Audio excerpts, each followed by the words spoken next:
In this video, I'm going to try some Sephora products and drugstore products for the first time. So I just got back from Sephora where I purchased some new products that I'm really excited to try. I already have my makeup prepped and figured why not add some eyeshadow. This is a Natasha Denona eyeshadow palette. This is called a mini Biba palette. She has this in like 4 different shade combinations and I really liked the peachy tones that are in this one. I'm really a sucker for packaging as it turns out. I love how sturdy this feels and how compact it is. It's not even magnetic, but it seems like it has a really secure closure and it's easy to open. But I think it's just really beautiful. I like really slim classic designs, so this caught my eye, but the texture of the eyeshadow seems amazing. I already have on this product that I picked up from the drugstore last night. This is a Maybelline product called Color Tattoo. It's a 24-hour cream eyeshadow. I would say this is comparable to MAC's Paint Pots. It's just a cream shadow. So far, this has really great longevity. This is probably really good if you have oily eyelids.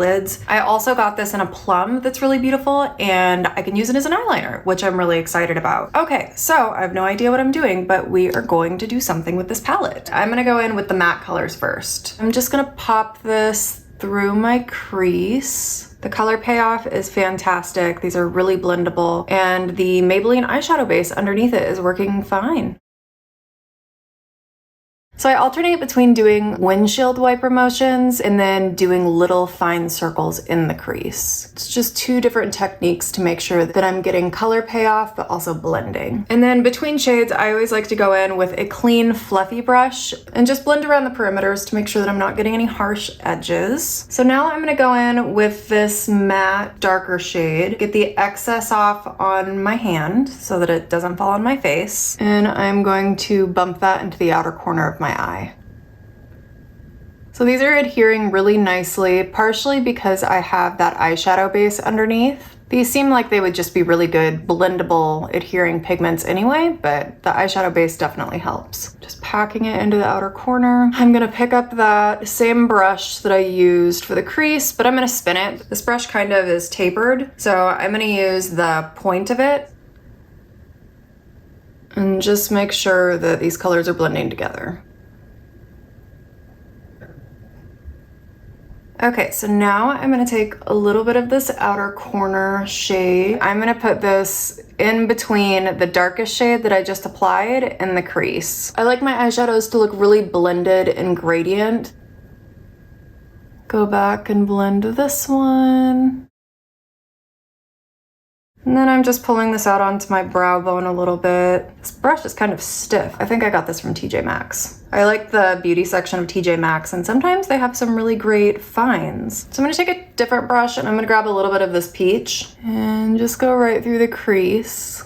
Like I'm barely touching my eyelid. You can really play with the pressure that you're applying to have a lot more control and to be able to be more intentional with the products that you are applying. So for the shimmer, I'm going to apply this with my finger. So this just really helps to like press the product into the skin. So I just have concealer on under my eyes and we're gonna see what kind of color payoff I get using just these shadows. So I'm using a really tiny little eyeshadow brush and I'm gonna go in with my darker shades. Get the excess off on my hand so that it doesn't get on my eye. So going right in the outer corner, just kind of stamping that color on. With darker colors, I find that if you start dusting the color back and forth, you're more inclined to get fallout. And I just stamp the color, there's less falling. So then I'm gonna take the same brush that I used up here, and now that I have the color placed under my eye, I'm gonna start blending this. And I might start looking like I have a black eye or got punched, but we'll fix it, so no worries. Now I'm gonna take the pointed side of this brush and grab a little bit of these matte colors. And notice that I'm not digging my brush in here and having like a ton of product that I have to dust off. It's just a waste of product when you do that, and it's way easier to control small amounts of product. And go right around the perimeter. This will help create kind of like a sunrise effect. So I'm gonna take a tiny bit of my face powder and dust it underneath my eyebrows. I don't usually use pale colors underneath my eyebrows that often. I just use my powder. Unless I want a sheen, then I'll use a shimmery eyeshadow. Now I think I'm gonna use that purple Maybelline cream shadow that I was talking about earlier. This can be used as an eyeshadow or an eyeliner, as it turns out. I'm using an angled brush, and I just wanna make sure that the bristles are flat. So I'm laying the brush sideways into the product. And when you're not using these, you wanna store them upside down if the cap is off to make sure that they don't dry out. So I'm gonna place it like this on my table.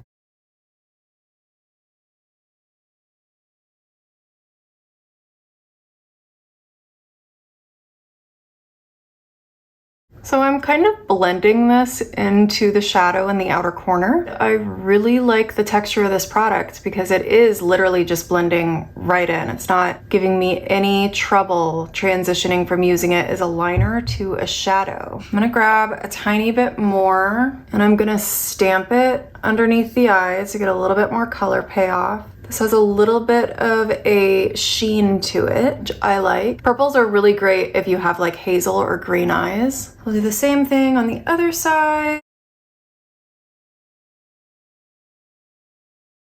This is so much easier than using a freaking felt tip pen. I like a felt tip pen if I'm just like going right into the lash line, especially right over the iris, because the depth of a black felt tip eyeliner is kind of unmatched. So this is the Stila Stay All Day dual-ended waterproof liquid eyeliner. So I love this little micro tip for applying liner right here. And it's really easy to get that really fine taper in the inner corner.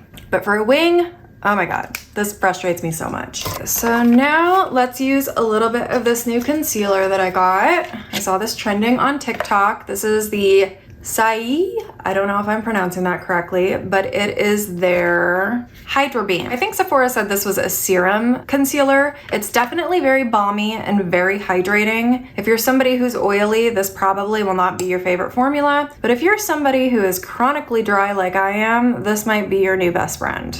I'm just gonna take a little bit of this around the perimeter here, kind of clean up the shape of that shadow. Kind of think of concealer as an eraser. It kind of works like an eraser where you can erase stuff. You have to make sure that whatever makeup that has fallen underneath your eyes is gone before you put concealer on, because otherwise the concealer will just like mix with the eyeshadow and it'll get really muddy and that's frustrating. I freaking love this stuff. Very balmy. I could imagine some people hating this concealer and saying that it moves around, it doesn't stay, and powder would definitely help it stay, but with my dry under eyes, I would prefer to have something that potentially moves and that's really creamy as opposed to something that will be cakey. So I'm gonna take the remnants of what's on my powder brush and I'm just gonna go along the perimeter of that shadow.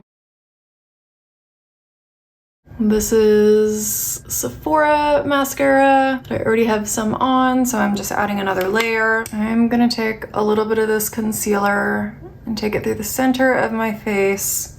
I am like obsessed with this concealer. This is probably my favorite concealer that I've tried in a really long time. Dab this into the skin. Patting builds coverage, whereas rubbing spreads product out, and I really just want to build up a little bit of coverage. Whatever is on my powder brush.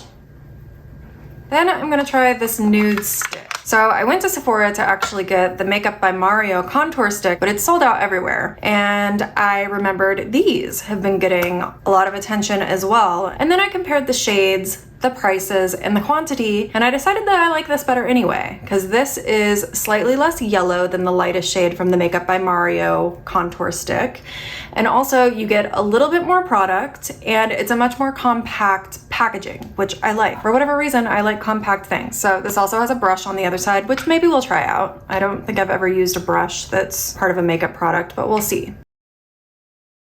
So I'm gonna use this as a contour stick. So I'm applying a little bit under my cheekbones and in the outer corners. Let's try this brush out. This is a good brush for contouring because it's so tiny. Theoretically, it would allow you to concentrate the product in small areas. I actually like the brush, like the product a lot, but I applied a little too much. So I'm using one of my Artis brushes as a magic eraser and blender. So I'm underneath my cheekbone. I'm applying light pressure.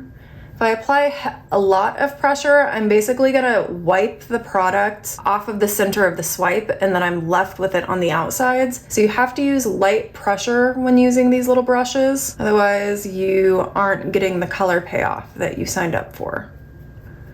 So since I did that, now I have to go around the perimeter and buff this out. I'm gonna use my Artis brush anyway, but let's just see how blended we can get this with this brush. I'm excited because we're going on vacation, so I can take this with me to California and it won't take up a lot of space in my suitcase. So for time's sake, I am just gonna use the Artis brush. That blended out way faster with the Artis brush. So I've worked with Artis in the past, and I would say my favorite brushes from them are this one, which is the Oval 6, and I really like it for blending out products on the face. And then I also really like the Circle 1R, so I'll use this for blending underneath the eye, for crease shades. I think both of these are really great for fitting into tighter areas of the face where you're wanting to concentrate color. These brushes are kind of interesting because although they do provide color payoff by not absorbing product, I find that if I apply too much product, they're really great at blending that product out. So that's often what I go to these brushes for. What else did I get? So this is a RImmel lip liner that I got last night from the drugstore. This is shade 215 Miss Mauve. And I am just going to line my lips. I'm using light pressure. This still gives me a lot of color payoff, even though I'm using light pressure. You can always add more product, but it's hard to get rid of too much product after you've been heavy-handed. I wanted a pencil that I could use to create more symmetry and fullness, and that wasn't discontinued because a lot of the products I've been using are discontinued, so I needed to buy some new things. But this is a great pencil. I would say this is competitive with all of the major makeup brands. Super pigmented, no skipping, lots of color payoff. And I think I'm just gonna put clear gloss on. So this is Glossier. They just opened up another store in Soho. They closed the original flagship store during the pandemic and just opened a new one. So I went there yesterday and got some things. This is the first time I'm using this gloss.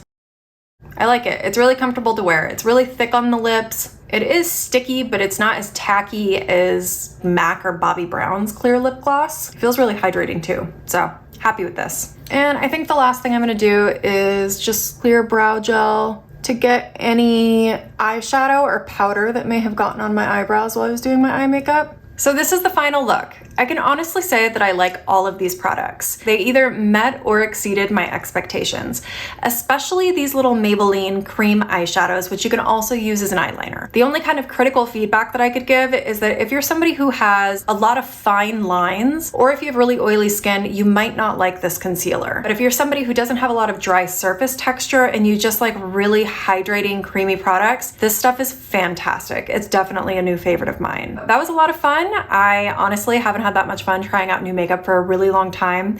Thank you for watching. If you have any questions, feel free to put them in the comments. Don't forget to like and subscribe if you liked, and I hope to see you next time.